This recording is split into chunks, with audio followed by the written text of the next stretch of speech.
Salam sejahtera. Satu artikel saya dapat daripada My Metro.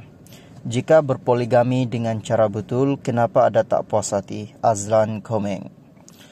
Pelakon Azlan Komeng 48 masih mempertimbangkan hasrat mahu ada berpoligami.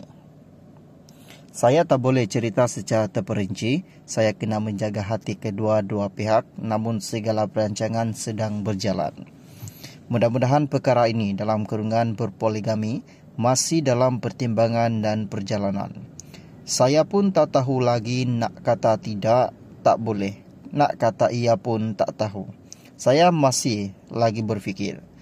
Banyak perkara kena pertimbangkan, saya bukannya tiada pengalaman, katanya.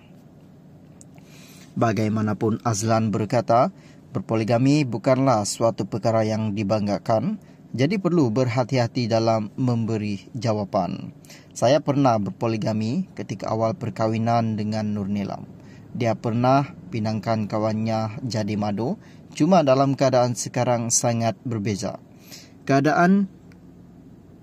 Kaedah asbabnya semua berbeza dan saya belum boleh berkongsi.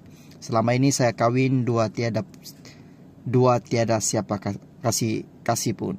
Mungkin saya tak viral lagi, kali ini saya perlu mempertimbangkan banyak perkara, katanya.